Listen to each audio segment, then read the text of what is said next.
بسم اللہ الرحمن الرحیم۔ ملازم بڑا ہی تابع دار تھا۔ مالک نے خوش ہو کے اس کی 5,000 تنخواہ بڑھا دی۔ تابع داری میں فرق نہیں آیا، لیکن وہ بہت زیادہ مشکور بھی نہیں ہوا۔ مالک کو بڑا غصہ آیا کہ میں نے اس کی تنخواہ بڑھائی، لیکن یہ ہے کہ اچھے سے شکریہ بھی ادا نہیں کیا۔ اس نے اگلے ماہ تنخواہ 5,000 کم کر دی۔ ملازم کی تابع داری اب بھی وہی رہی، کوئی شکایت نہیں۔ مالک نے اسے بلوا بھیجا اور کہا، بڑے عجیب انسان ہو، میں نے تمہاری تنخواہ 5,000 بڑھائی، پھر کم کر دی، تم جوں کہ توں رہے، یہ سب کیا ہے؟ ملازم بولا، اوہ، آپ نے خود کو رازق سمجھ لیا تھا۔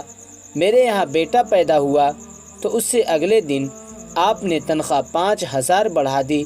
میں سمجھ گیا کہ جس خالق نے بچہ دیا اسی نے رزق کا انتظام بھی ساتھ ہی کر دیا، سو اسی کا شکریہ ادا کیا۔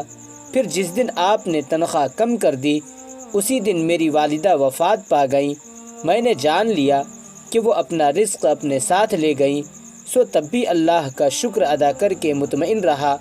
پھر بولا، صاحب، یہ روزی روٹی کے فیصلے کہیں اور ہی ہوتے ہیں، ہم تو بس مہرے ہیں جنہیں آگے پیچھے کر کے اسباب پیدا کیے جاتے ہیں۔